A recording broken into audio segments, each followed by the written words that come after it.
The sound carried through the canyon like a holy thing, a voice so pure and haunting that Yates Vance stopped his horse mid-stride and listened with his whole body gone still. He had been tracking deer through these Colorado mountains for 3 days, living off jerky and stream water, his beard grown thick, and his clothes carrying the smell of wood smoke and pine. But this voice made him forget his hunger, forget the weight of his rifle across his lap, forget everything except the melody that seemed to pull at something deep in his chest. It was 1876, and Yates had been living alone in these mountains for near about 5 years now, ever since the war had ended, and he had found he could not stomach the company of other men anymore. The mountains were honest in their harshness, and the animals did not lie or pretend. He had built himself a cabin up near the tree line where the air was thin and cold even in summer, and he had thought himself content with the solitude. But this voice changed everything. He urged his horse forward, following the song as it echoed between the rocky walls of the valley below. The woman was singing something he did not recognize, maybe something in Spanish or perhaps just sounds that carried meaning beyond words. The melody rose and fell like the wind itself, and Yates found himself moving faster, his heart beating harder than it had in years. The valley opened up before him, green and lush with a stream running silver through its center. And there, standing on a flat rock in the middle of that stream, was the woman who owned that voice. She wore a simple dress the color of cream, and her dark hair hung loose down her back, nearly to her waist. Her feet were bare, and she held her skirt slightly lifted to keep it from the water. She could not have been more than 22 or 23 years old, and she sang with her eyes closed and her face tilted toward the sky like she was offering the song up to God himself. Yates dismounted quietly, not wanting to startle her, but his horse nickered and the song stopped abruptly. The woman's eyes flew open and they were the color of honey in sunlight. For a long moment they just stared at each other across the distance of grass and water. "I am sorry," Yates called out, his voice rough from disuse. "I did not mean to interrupt." "Your singing, it carried up into the mountains." The woman stepped down from the rock, and he could see weariness in the set of her shoulders. "How long were you standing there?" "Just now arrived. I have been tracking it for near about an hour, following the sound down from the high country." He took off his hat, remembering belatedly that he should show some manners. "My name is Yates Vance. I live up in the mountains." "Florence Zimmerman," she said, and her voice speaking was almost as beautiful as her voice singing. "I am staying with my aunt and uncle. Their homestead is just over that rise." "Zimmerman," Yates repeated. "That is German." "Yes. My parents came from Bavaria before I was born. They settled in Kansas, but they died 2 winters ago from fever. My aunt and uncle brought me out here to help with their place." She was relaxing slightly, perhaps seeing that he meant no harm. "You said you live in the mountains. Are you a trapper?" "Was for a time. Now I mostly just live. Hunt what I need, trade pelts in town twice a year for supplies. It is a simple life." He felt suddenly conscious of how he must look, wild and unkempt compared to her neat dress and clean face. "I should let you get back to your singing." "Wait," Florence said, and she moved closer to the bank of the stream. "Do you come down to the valley often?" "Not often, no. Once a month maybe, to check my trap lines in the lower elevations." "Would you?" She paused, seeming to choose her words carefully. "Would you like to come to supper? My aunt and uncle are good people. They would welcome a neighbor, even one who lives up in the high country." Yates knew he should say no. He had trained himself out of needing people, out of wanting company. But that voice had pulled him down from his mountain, and now her honey-colored eyes were looking at him with something like hope, and he found himself nodding before he had made the conscious decision to accept. "That would be kind of you," he said. Florence smiled, and it transformed her whole face. "Tonight, then, follow the stream north about a mile. You will see the house. Come at sunset." She turned and walked away across the meadow, and Yates stood there watching until she disappeared over the rise. Then he led his horse to the stream to drink, and tried to understand what had just happened to him. In the span of 20 minutes, his carefully constructed solitude had been cracked wide open by a woman's voice and a smile. He made camp in a stand of aspens and used the afternoon to clean himself up as best he could. He washed in the stream, the cold water shocking against his skin, and trimmed his beard with his hunting knife. He beat the worst of the dust from his clothes and combed his hair back with his fingers. It was not much, but it was better than showing up looking like a wild man completely divorced from civilization. As the sun began its descent toward the western peaks, Yates rode north along the stream. The homestead appeared just as Florence had described, a sturdy log house with a barn and a few outbuildings, chickens scratching in the yard and a milk cow grazing in a fenced pasture. Smoke rose from the chimney, and he could smell bread baking. An older man came out of the barn as Yates approached, wiping his hands on his pants. He was stocky and gray-haired, with the weathered face of someone who had spent his life working the land. "You would be the mountain man Florence told us about," the man said, offering his hand. "Herman Zimmerman. That is my wife Greta in the house, and you have already met our niece." "Yates Vance," Yates said, shaking the offered hand. "I appreciate the invitation to supper. Any neighbor is welcome at our table, even one we do not see very often," Herman said with a smile. "Come inside. Greta will have the food ready soon." The inside of the house was warm and smelled like home, like bread and stew and clean wood. Greta Zimmerman was a plump woman with kind eyes and flour on her apron.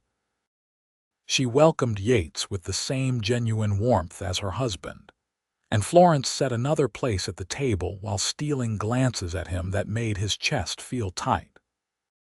They ate venison stew with fresh bread and butter, and Herman told stories about homesteading in these Colorado valleys, the challenges of getting crops to grow at this altitude, the bitter winters that could kill livestock if you were not careful.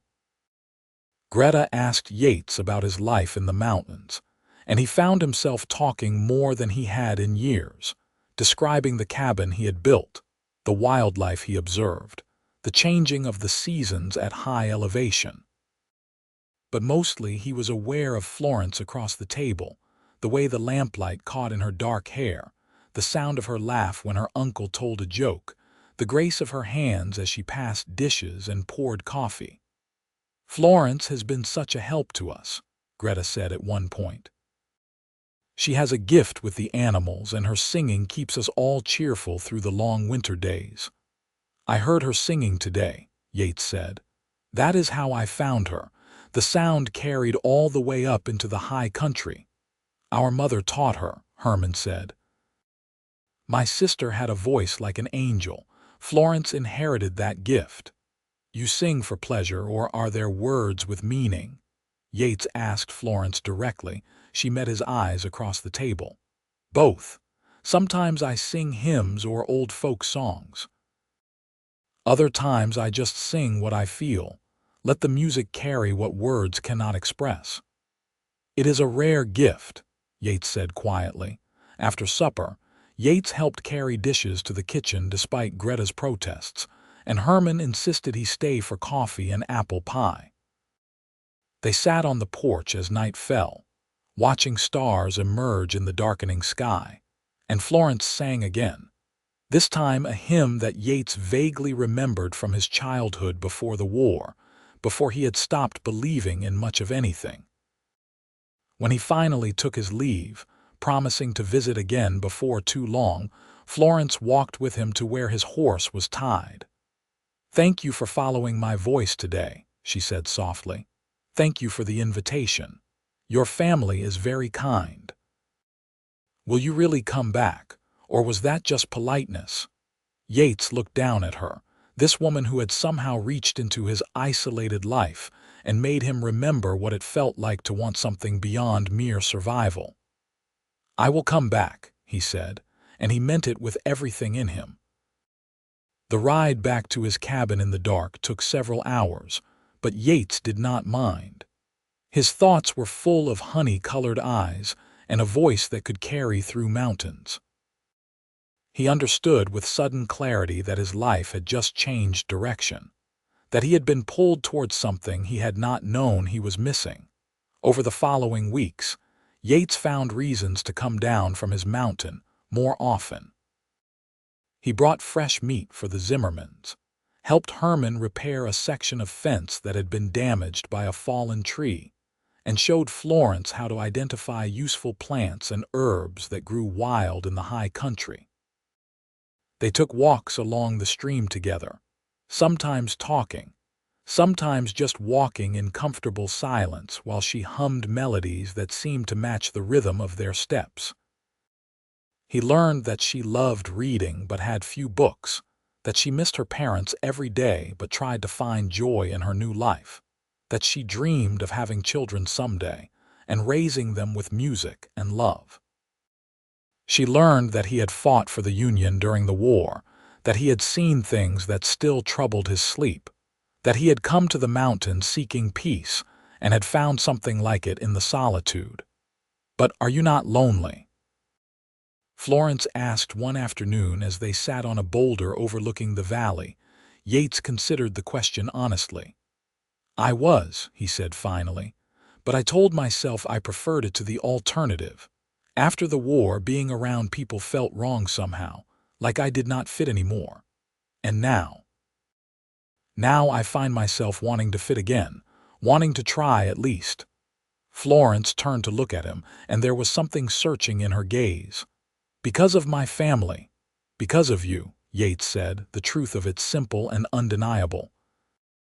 She reached out and took his hand, her fingers small and warm against his calloused palm. They sat like that as the sun moved across the sky, not speaking, just being together in a way that felt more right than anything Yates had experienced in longer than he could remember. But not everyone was pleased with the growing connection between the mountain man and the young woman from the homestead.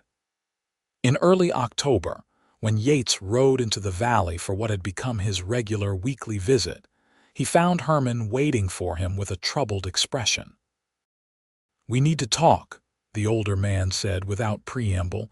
Yates dismounted, already sensing what was coming. "All right." They walked away from the house, out to where the fence line met the forest. Herman pulled out his pipe and took his time lighting it, and Yates waited, giving him space to find his words. "You are a good man, Yates. I believe that, and Greta believes it too. But we need to understand your intentions regarding Florence." "I care for her," Yates said simply. "That is clear enough. She cares for you as well. But caring is one thing and a future is another. Florence is young and she has already lost so much. I need to know you are not going to break her heart by disappearing back into your mountains come spring." Yates had been wrestling with these same questions himself during the long nights alone in his cabin. "I have been alone a long time, Herman. It suited me, or I told myself it did. But Florence has made me remember what it feels like to want more than just survival. To want a life, not just an existence. That is good to hear. But what kind of life can you offer her? Will you ask her to live alone in a cabin at high elevation, isolated from everyone and everything?" "No," Yates said, the decision crystallizing even as he spoke. "I have been thinking on it, and I could build a place down here in the valley. Still close to the mountains, but not so far removed. I have saved most of what I have earned from trapping these past years. It would be enough to start." Herman studied him through a curl of pipe smoke. "You would do that? Give up the solitude you sought?" "What I sought in the mountains was peace. I found a kind of it, but it was hollow. With Florence, I feel like I could find something real, something worth choosing every day, not just settling for because it is easier than trying. The older man nodded slowly. Then you have my blessing to court her properly. But understand this, Yates. She is my sister's daughter and I love her as my own. If you hurt her, you will answer to me. I understand, Yates said, and he did. He respected Herman more for the warning. That evening, after supper, Yates asked Florence to walk with him. They followed their usual path along the stream, but this time his heart was hammering in his chest like he was heading into battle rather than just trying to speak his mind to a woman. "Florence," he began, then had to stop and collect himself. For a man who had faced down charging bears and survived some of the bloodiest battles of the war, he was remarkably nervous. "I spoke with your uncle today." "I know," she said softly. "He told me he was going to." "Did he tell you what I said?" "No. He said that was for you to share if you chose to." Yates stopped walking and turned to face her.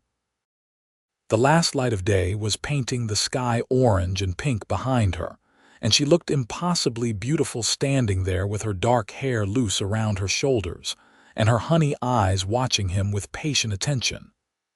"I want to court you properly," he said. "I want to build a life here in this valley where I can be near you.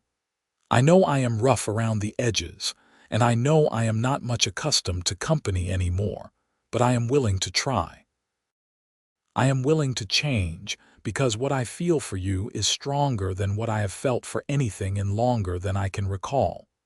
Florence stepped closer to him, close enough that he could see the flecks of amber in her eyes. "I was afraid you would never say anything. I was afraid you would just keep visiting and then one day stop coming, and I would never know what might have been." "I am not good with words the way you are with music," Yates said, "but I mean what I say. You have changed everything for me, Florence. You and your voice that carried up into my mountains and pulled me down to find something I did not even know I needed." She reached up and touched his face, her palm soft against his beard. "Then yes, Yates Vance, court me properly. Build your life here. Let us see what we might make together." He kissed her then, gentle and careful, like she was something precious he was afraid to break. She kissed him back with more confidence, her hands moving to his shoulders, and for a long moment the world consisted of nothing but the two of them and the sound of the stream flowing past, and the first stars appearing in the darkening sky. The next morning, Yates rode to the nearest town to register a claim on a piece of land about a mile south of the Zimmerman homestead, a pretty stretch of valley with good water and a stand of timber for building. He spent the winter months working on the cabin, coming down from his mountain home to fell trees and prepare logs, working even when the snow fell thick and his hands went numb from cold. Herman and Florence helped when they could, and sometimes men from other homesteads in the valley would arrive unannounced to lend a hand, word having spread that the mountain man was building a place to start a proper life. Yates was overwhelmed by the kindness, unused to being part of a community, but he was grateful for it. Florence came every day that weather permitted, bringing hot food and helping where she could. She sang while she worked, and the other men would pause in their labor to listen, smiles on their weathered faces. Yates understood in those moments how music could be a gift shared, how her voice could lift spirits and make hard work feel lighter. On Christmas Day, Yates gave Florence a carved wooden box he had made during the long evenings alone in his mountain cabin. Inside, cushioned on soft leather, was a silver locket he had bought in town, simple but finely made. "It is beautiful," Florence said, tears shining in her eyes as she held it up to catch the lamplight. "Not as beautiful as you," Yates said, then felt himself flush at the sentimentality. But Florence just smiled and kissed him in front of her aunt and uncle and seemed not to care who saw. She gave him a shirt she had sewn herself, the stitching neat and even, and a scarf knitted from soft wool. He wore both immediately, touched beyond words that she had spent time making things specifically for him. Winter gave way to spring, and the cabin took shape. It was not large, but it was solid and well built, with a stone fireplace and good windows that let in light. Yates built furniture with his own hands, a table and chairs, a bed frame, shelves for books and supplies. He was building a home, not just a shelter, and the difference felt profound. In May, with wildflowers blooming across the valley and the aspens showing their new pale green leaves, Yates asked Florence to marry him. They were sitting on the porch of his newly completed cabin, watching the sun set behind the mountains, and the words came easily because they were simply the truth of what he felt. "I love you," he said. "I want to wake up next to you every morning and fall asleep beside you every night. I want to build a life with you, raise children with you, grow old with you. Will you marry me, Florence?" She turned to him with tears streaming down her face and nodded, unable to speak for a moment. When she found her voice, it was thick with emotion. "Yes, Yates. Yes to all of it. Yes to everything." They were married in June in a small ceremony outside the Zimmerman homestead, with Herman officiating and Greta crying happy tears and half the valley in attendance. Florence wore a dress of white linen that Greta had helped her sew, and she carried wildflowers from the meadow where Yates had first heard her sing.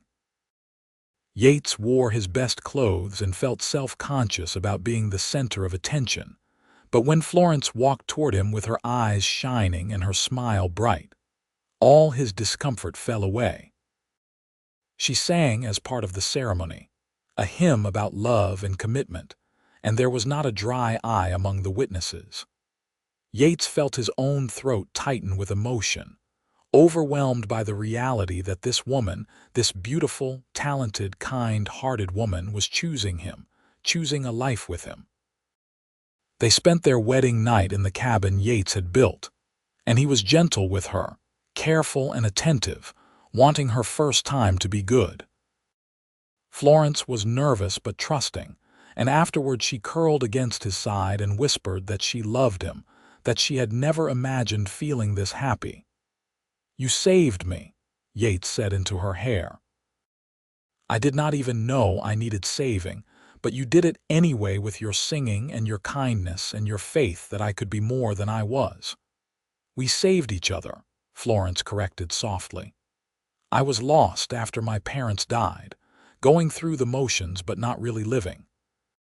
You reminded me that life could hold joy again.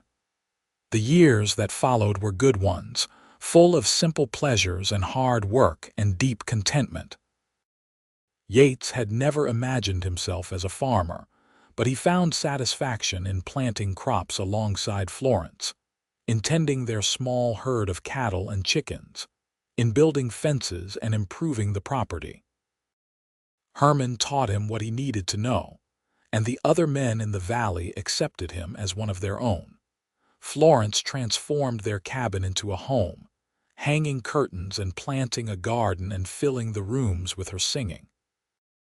Neighbors would sometimes ride over just to sit on their porch and listen to her voice carrying across the valley, and Yates never grew tired of it. Every song felt like a gift.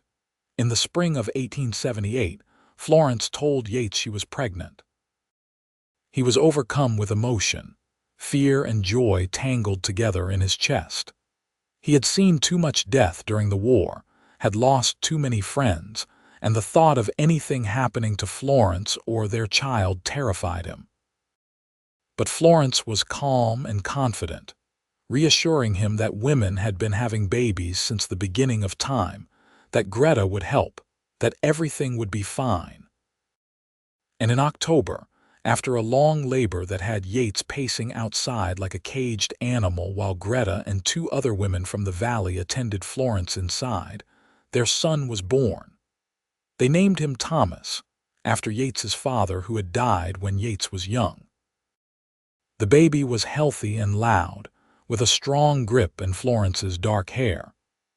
Yates held his son for the first time and felt something shift deep inside him, a fierce protectiveness mixed with awe that he had helped create this tiny perfect person. Florence recovered well from the birth, and soon she was singing lullabies to Thomas, gentle melodies that would quiet his crying and help him sleep. Yates would watch them together and feel his heart so full it almost hurt. This woman and this child who had given him a reason to be better than he had ever thought possible. Thomas was followed by a daughter 2 years later, Catherine, who had Yates's blue eyes and Florence's smile. And then another son, James, 2 years after that. The cabin that had seemed spacious for two was now full of children's laughter and tears and endless noise, and Yates loved every chaotic moment of it. He taught his children to respect the mountains, to hunt and fish and track, to understand the land and the animals that lived on it. Florence taught them to sing and raid and treat others with kindness. They grew up surrounded by love and community, knowing their grandparents Herman and Greta, playing with other children from neighboring homesteads, learning the value of hard work and honest living. Sometimes, on quiet evenings when the children were asleep, and he and Florence sat together on the porch watching the stars, Yates would think back to his years alone in the mountains. It felt like another lifetime, like a dream of someone else's life. He could barely remember what it had felt like to want solitude, to actively avoid human connection. "Do you ever miss it?" Florence asked him once, as if reading his thoughts. "The quiet and the solitude?" "No," Yates said honestly. "I thought that was what I wanted, what I needed. But I was just hiding. From my memories, from my pain, from the fear that I would lose anyone else I cared about. You gave me the courage to stop hiding. You gave me purpose," Florence replied, taking his hand. "After my parents died, I felt adrift. Like I was just waiting for my own life to really begin. Then you followed my voice down from the mountain, and everything changed. Best decision I ever made," Yates said, pulling her close, "following that voice straight to my destiny." As the children grew, Yates became more involved in the valley community. He helped settle disputes between neighbors, his war experience and natural authority making him someone people trusted to be fair. He served on the volunteer fire brigade and helped organize community gatherings. He was no longer the isolated mountain man who came down from high country twice a year. He was a husband, a father, a neighbor, a friend. Herman and Greta grew older but remained active and involved in their grandchildren's lives. Herman taught Thomas how to work wood and tend animals. Greta taught Catherine her recipes and baking skills. They were a family in the fullest sense, connected by blood and love and shared experience. In the summer of 1885, when Thomas was 7, Catherine 5, and James 3, Yates took his family on a camping trip up into the high country. He wanted to show them where he had lived, the cabin that still stood empty but maintained in case they ever needed a refuge from valley life. They made the journey slowly, accommodating the children's shorter legs and frequent need for rest. Florence rode one horse with James in front of her, while Catherine rode with Yates and Thomas walked proudly beside them, insisting he was old enough to go on foot like his father. The cabin was much as Yates had left it, dusty but intact. He showed the children around, pointing out the stove he had built, the shelves he had carved, the windows he had fitted. Catherine was fascinated by everything, asking endless questions. Thomas wanted to know about hunting at high elevation. James mostly just wanted to explore outside and throw rocks into the stream. That night, they built a fire outside and roasted fish Yates had caught, and Florence sang to them under a sky so full of stars it looked like someone had spilled diamonds across black velvet.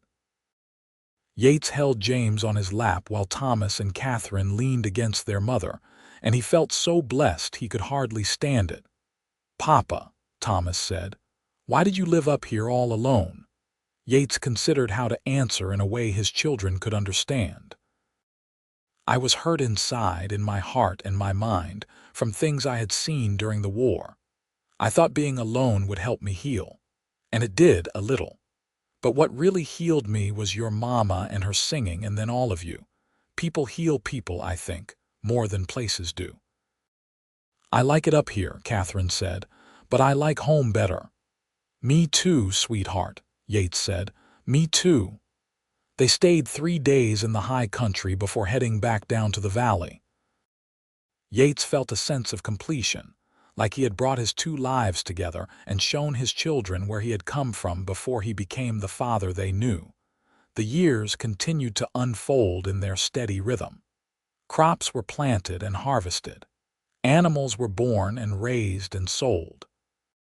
The children grew taller and more capable. Florence's voice remained as beautiful as ever, and she sang at church services and community gatherings, and just for the joy of it while working around their home. In 1887, Herman passed away peacefully in his sleep at the age of 73. The entire valley came to his funeral, testimony to the life he had lived and the impact he had made. Yates spoke at the service, thanking Herman for welcoming him into the family, for teaching him about farming and fatherhood, for treating him like a son. Greta moved into the cabin with Yates and Florence after that, unable to manage the homestead alone. She was a wonderful presence in their home, helping with the children and the cooking and the endless tasks that farm life required. She told stories about Florence's mother, about coming to America as young people full of dreams, about building lives in a new land. Thomas turned 10 in 1888, and Yates gave him his first rifle, teaching him to shoot and care for it properly. Catherine was 8 and already showing signs of inheriting her mother's musical gift, her singing voice clear and sweet. James at 6 was the most adventurous of the three, always getting into scrapes and coming home muddy and grinning. Florence announced she was pregnant again in early 1889, and this time Yates was not afraid. He had been through it 3 times now and knew what to expect. Their 4th child, a daughter they named Alice, was born in October, a tiny red-faced bundle who completed their family in a way none of them had known was missing. The 1890s brought changes to the valley as more settlers arrived, and the territory continued to develop. A proper schoolhouse was built, and Florence insisted all their children attend regularly. Education was important, she said, even for children who would likely spend their lives farming. Yates agreed, wanting his children to have opportunities he had never had. He taught Thomas to track and hunt, spending long days in the mountains just the two of them, passing on skills and knowledge that had kept Yates alive during his solitary years.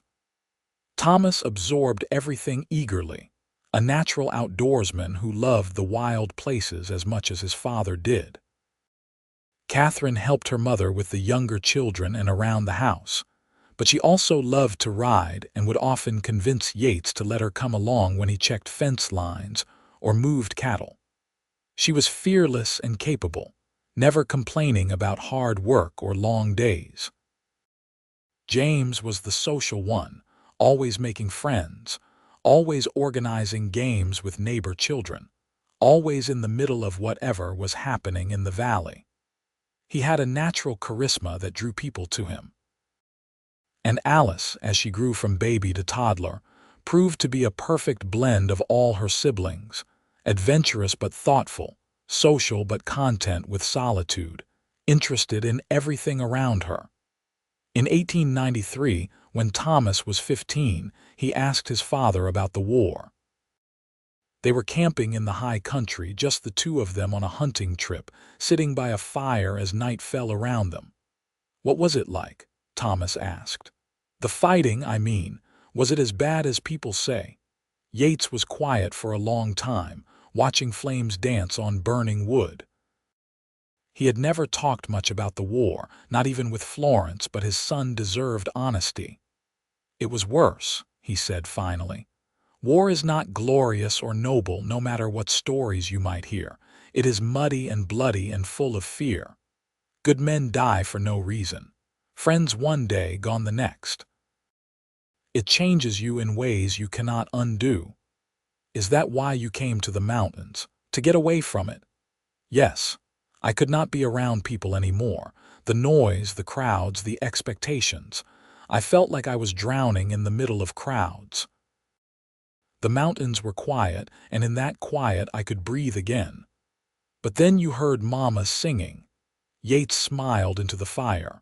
"Yes, her voice carried up into those mountains and pulled me back to life. I did not know I was ready to try again until I saw her standing in that stream, singing like she did not have a care in the world. She reminded me that there was beauty still, that life could be good again if I was brave enough to reach for it." "Are you glad you did? Reach for it, I mean." Yates looked at his eldest son, nearly a man now, thoughtful and serious. "Every single day, Thomas. You and your sisters and your mother, you are the best thing that ever happened to me. The life we have built is worth every hard moment it took to get here." Thomas nodded, satisfied with the answer, and they sat in companionable silence as the fire burned low and stars wheeled overhead. Catherine, at 13, was already drawing attention from boys in the valley, much to Yates's displeasure. He was not ready for his daughter to be courted, not nearly ready, but Florence just laughed at his protectiveness. "She is growing up, Yates. We cannot stop it." "I can try," Yates grumbled, which made Florence laugh harder, but he knew she was right. Time moved forward whether he wanted it to or not. His children were becoming adults with lives and dreams of their own. In 1895, Greta passed away quietly in her sleep at 79 years old, just as her husband had. The family mourned her deeply, but took comfort that she had died peacefully, surrounded by people who loved her, having lived a full and meaningful life. Thomas, at 17, was almost as tall as Yates now, broad-shouldered and capable. He had his father's skill in the mountains and his mother's compassion for others. Yates knew his son would make his own way successfully in the world, whatever path he chose. Catherine, at 15, had indeed inherited Florence's voice and sang at every community gathering, her performances drawing people from miles around. Young men lined up to court her, but she had high standards and sent most of them away disappointed. She wanted what her parents had. She told her mother that deep partnership and genuine love. She would not settle for less. James, at 13, was already talking about seeing more of the world, about traveling east to the cities, maybe even to Europe someday. He had wanderlust in his blood, always curious about what lay beyond the next horizon. And Alice, at 6, was the baby of the family, spoiled by everyone but somehow not ruined by it, sweet-natured and curious and loved beyond measure. The autumn of 1896 brought early snow, and Yates spent his days preparing the homestead for winter, repairing buildings and chopping wood and making sure animals had adequate shelter. He was 44 years old now, his beard more gray than brown, his body carrying the aches of hard use. But he was content in a way his younger self would never have imagined possible. One evening in November, after the children were in bed, Yates and Florence sat together on their porch wrapped in blankets against the cold. Snow was falling softly, muffling all sound, making the world feel close and intimate. "You remember the first time you saw me?" Florence asked, her head resting on his shoulder. "Every detail. You were standing on that rock in the stream, singing with your eyes closed like you were in another world. I thought you were the most beautiful thing I had ever seen. I remember opening my eyes and seeing this wild-looking mountain man watching me from the bank. I should have been frightened, but I was not. There was something in your eyes, even then, something gentle beneath all that wildness. You changed my life that day, Yates said. Changed everything I thought I knew about myself and what I wanted.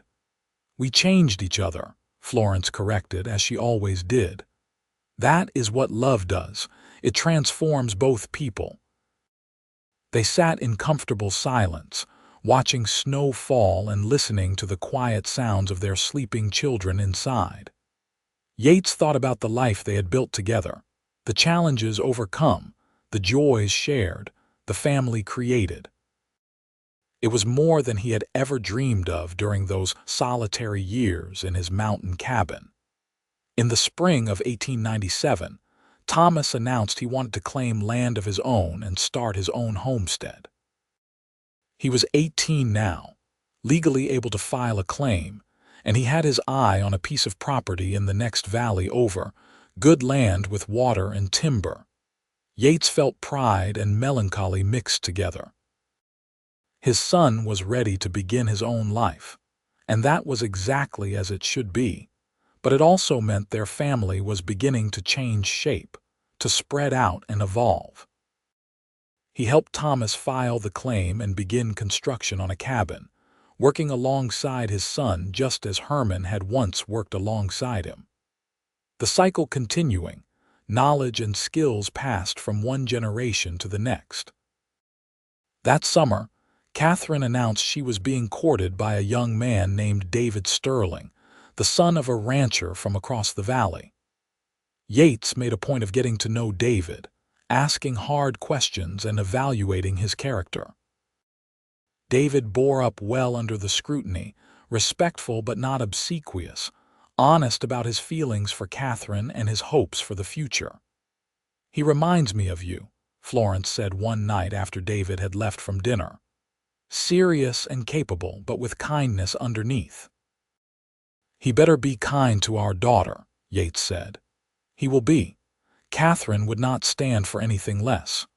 Catherine and David were married in the summer of 1898, a joyful celebration that brought the whole valley together. Yates walked his daughter to where David waited, and when he placed her hand in David's, he felt the weight of responsibility shifting, the torch being passed. His little girl was a woman now, beginning her own story. James at 16 was still restless, still talking about seeing the world. Yates worried about him but knew better than to try to hold too tight. Young men needed to find their own paths, make their own mistakes, discover who they were meant to be. Alice at 9 was growing into a thoughtful, observant child, the most like Florence in temperament and nature. She loved reading and music and spending time with animals. Yates saw in her a gentle soul who would need protecting in a world that was not always kind. As the century drew toward its close, Yates sometimes reflected on how different his life had become from what he had imagined in his youth. He had thought he would die in the war or shortly after. Then he had thought he would live out his days alone in the mountains, a hermit isolated from humanity. But Florence's voice had called him back to life, had given him a reason to try again, and now he had a wife he adored, children he was proud of, grandchildren on the way, and a place in a community that valued him. In the spring of 1899, Catherine gave birth to her first child, a son named Henry. Yates held his grandson and felt the continuation of life in a way that moved him deeply. This baby carried his blood, his legacy forward into a new century that would arrive in just months. Florence sang to baby Henry, the same lullabies she had sung to their own children, and the circle completed itself. Grandmother now, her voice still beautiful, still able to soothe and calm and bring peace. Thomas at 21 had built a successful homestead and was courting a young woman named Sarah from a nearby valley. James at 17 was making plans to travel east, to see cities and experience life beyond the mountains. Alice at 10 was already showing signs of her mother's musical gift, her voice clear and sweet. As the 20th century arrived, Yates was 48 years old and feeling every year of it in his joints and muscles. But he was content, surrounded by family and friends, living a life that honored both where he had come from and who he had become. One evening in the spring of 1900, Yates and Florence took a walk along the stream where they had first met, their footsteps following the same path they had walked countless times over the years.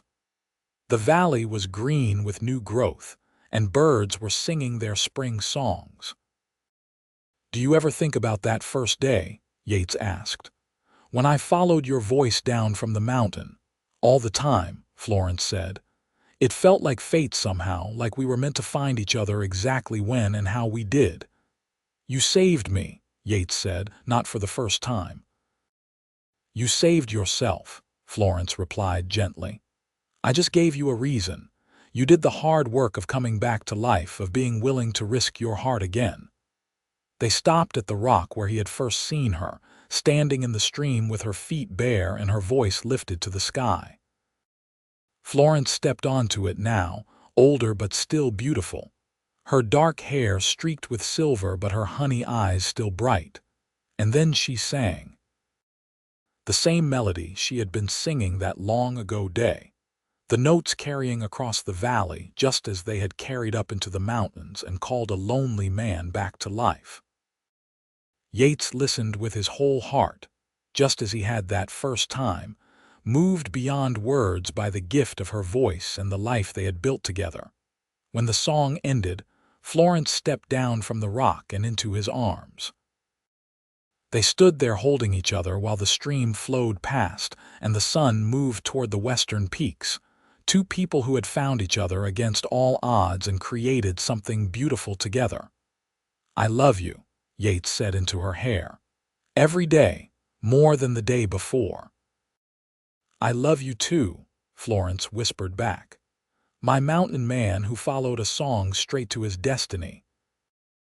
They walked home hand in hand as evening settled over the valley, toward the cabin that had become a home, toward the life they had built together one day at a time, toward the family that surrounded them with love and laughter and continuing story. Thomas married Sarah that summer, and James left for the East in the fall, promising to write and visit when he could. Catherine had a second baby, a daughter named Grace. Alice turned 11 and sang at church services, her voice already drawing the same awed responses her mother's had. The years continued their steady progression. Yates turned 50, then 55. His hair went fully gray, and his hands developed arthritis that made cold weather painful. But he could still ride and work and provide for his family, and that was enough. Florence remained his partner in all things, her voice still beautiful even as her body aged, her spirit still bright and loving. They had grown old together, just as he had promised on their wedding day, and the years had only deepened their connection. Thomas had 3 children now, running his homestead successfully. Catherine had 4, all healthy and happy. James wrote letters from Boston and later from New York, describing city life and the opportunities he was finding in business. Alice at 15 was being courted carefully by a young teacher who had moved to the valley, a serious young man who appreciated her gentle nature and her gift for music. In 1905, as Yates approached his 53rd birthday, he took stock of his life with deep satisfaction. He had lived longer than he had expected during those dark years after the war. He had found love when he had stopped believing it was possible. He had raised good children who were becoming good adults. He had built a life that mattered, that had meaning beyond mere survival. One afternoon, while working on repairing a fence, Yates straightened to rest his back and looked out across his valley. He could see his cabin where Florence would be starting supper. He could see smoke rising from Catherine's house, where his grandchildren were probably helping with chores. He could see Thomas's place in the distance, his son's success visible in well-maintained buildings and healthy livestock. This was what he had built by following a voice down from a mountain 29 years ago.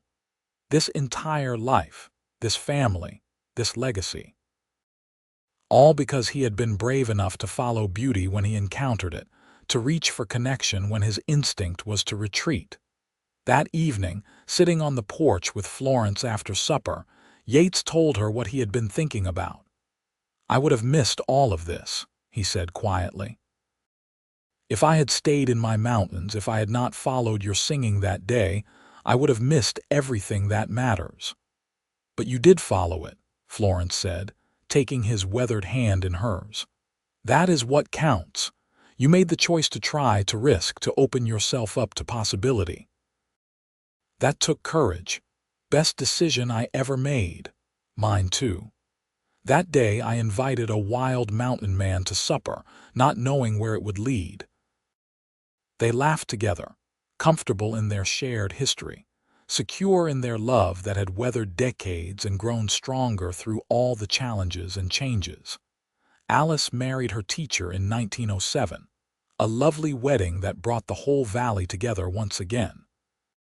Yates walked another daughter down to her future, proud and a little melancholy that his youngest child was now beginning her own life. But the young man, Robert, was good and kind, and Yates trusted him to take care of Alice's gentle heart. James came home for the wedding, successful now in his business ventures in New York, but still their son, still part of the family. He talked about the changes in the East, the growing cities and new technologies, the pace of modern life. Yates was glad James had found what he was looking for, but he was equally glad for his quiet valley and slower way of life. More grandchildren arrived. Thomas and Sarah had 5 children now. Catherine and David had 6. Alice and Robert started their family with a daughter born in 1908. Even James met someone in New York, a young woman named Margaret, and they married in 1909, beginning their own urban life together. Yates turned 60 in 1912, and the family gathered for a celebration that brought 3 generations together. His children and grandchildren, ranging from babies to young adults, filled the cabin and spilled out into the yard. Florence sang, her voice still strong despite her age, and everyone joined in for the hymns and folk songs they all knew. Looking around at the faces of his family, Yates felt overwhelmed with gratitude.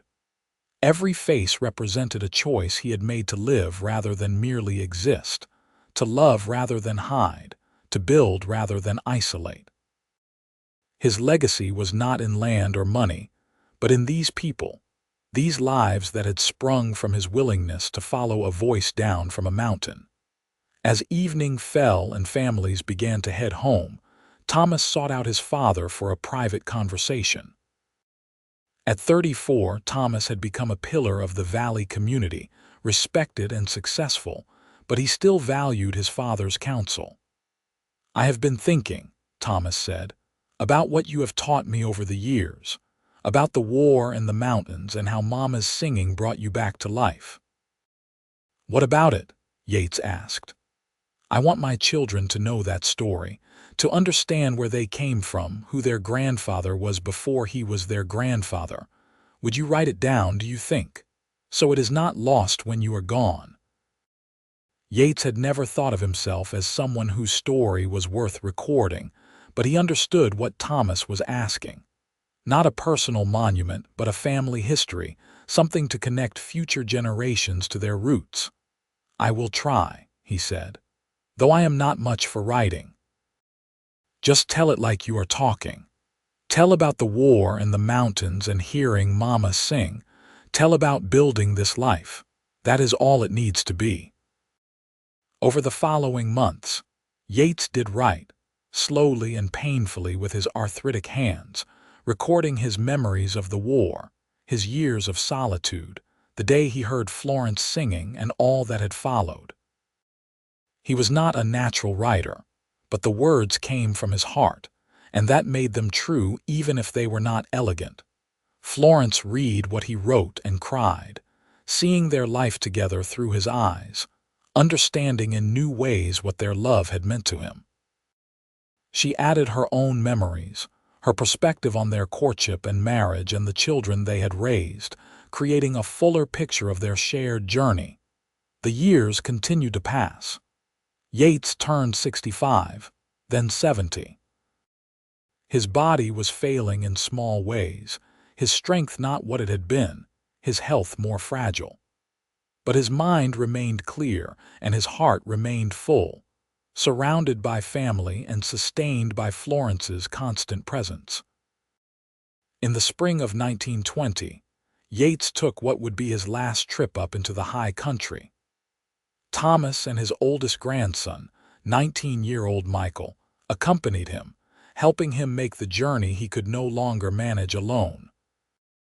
They visited the old cabin where Yates had lived in solitude, still standing after all these years, and he told Michael the story of those isolated years and what had brought him down to the valley.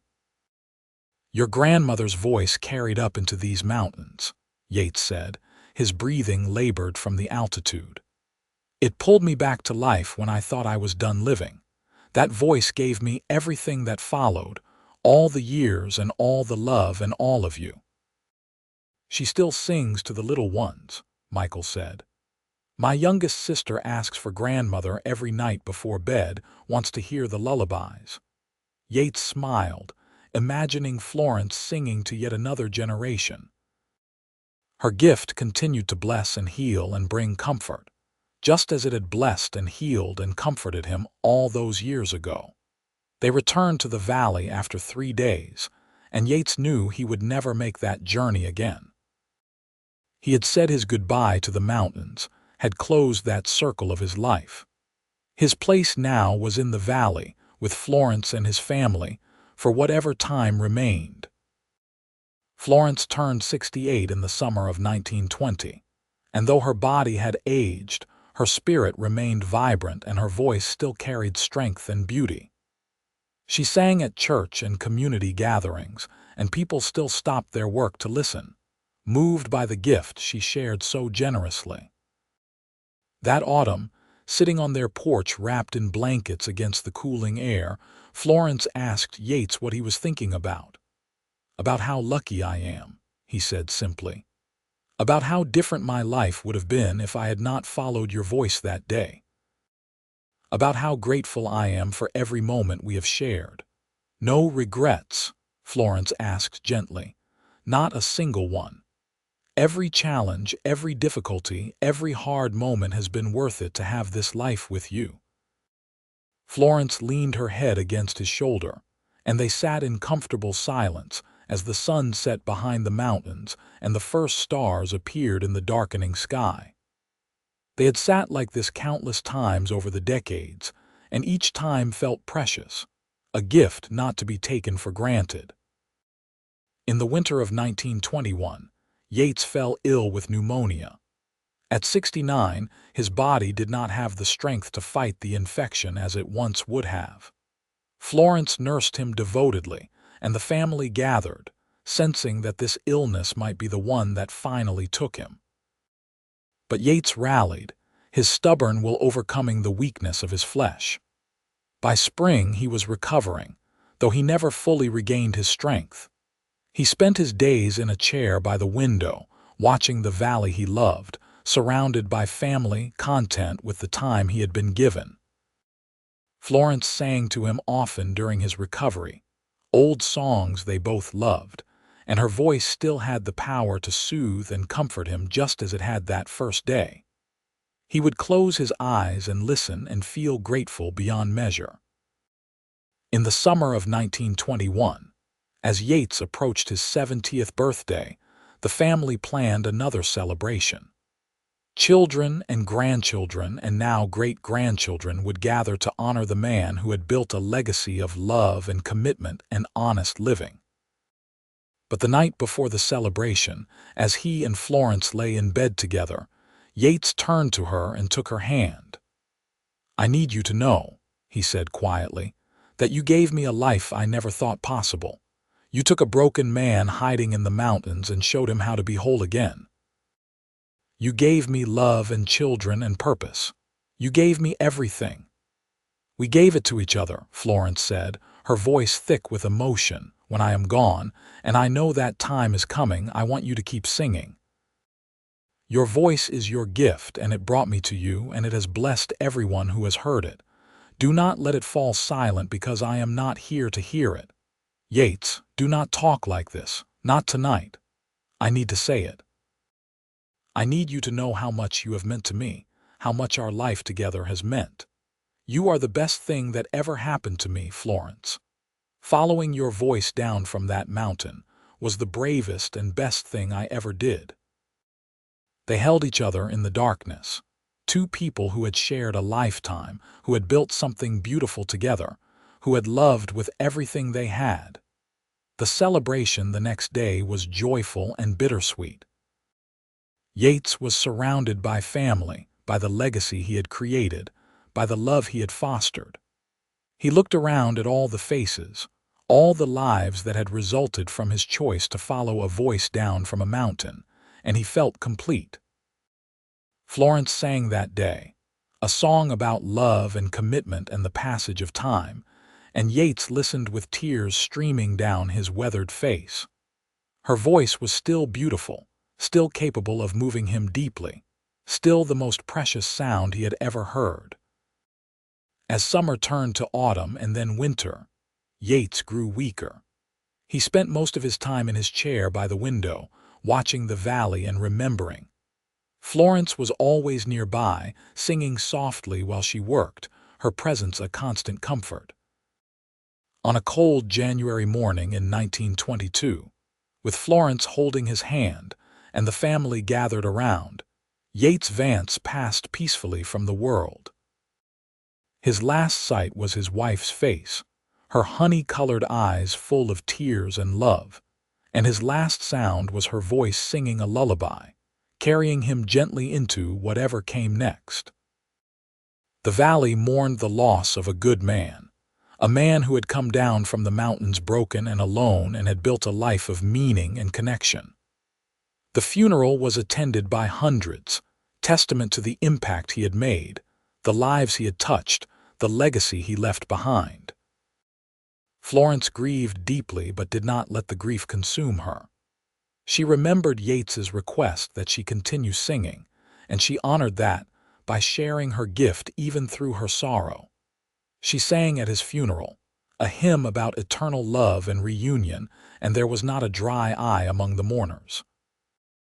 In the years that followed, Florence remained active in the Valley community, a beloved grandmother and great-grandmother who still sang at gatherings and celebrations. She lived to see the Valley grow and change, to see new technologies arrive and old ways fade. But she held fast to the values she and Yates had built their life upon. She told her grandchildren and great-grandchildren the story of the mountain man who had followed her voice down from the high country, who had courted her and married her and built a life with her. She made sure they understood that love required courage, that building a life together took commitment and work and willingness to change and grow. Florence lived to the age of 91, her voice remaining strong until nearly the end. When she passed in 1943, she was surrounded by 3 generations of family, all of whom had been blessed by her love and her music. She was buried next to Yates in the Valley Cemetery, 2 stones marking 2 lives that had been lived fully and well. The legacy they created continued through their children and grandchildren and great-grandchildren. Thomas's line produced farmers and ranchers who worked the land with skill and dedication. Catherine's descendants became teachers and musicians, sharing knowledge and beauty with their communities. James's family in the East became successful business people who never forgot their roots in the Colorado mountains. Alice's children combined their mother's gentleness with their father's intelligence, becoming nurses and doctors and caretakers. All of them carried forward the story of how their family began, of a mountain man who heard a woman singing in the valley and followed her voice straight to his destiny.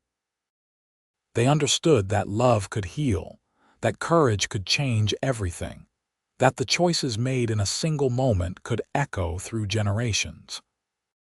The valley continued its life, seasons turning, years passing, but the story remained told and retold, a reminder that even the most broken among us can find wholeness, that even the most isolated can find connection, that love, when it comes, is worth every risk it requires. And sometimes, on quiet evenings when the wind was right, people in the valley would swear they could still hear it, faint but clear, a woman's voice singing, carrying across the meadows and up into the mountains, eternal and beautiful, a gift that transcended time and death and continued to bless all who heard it.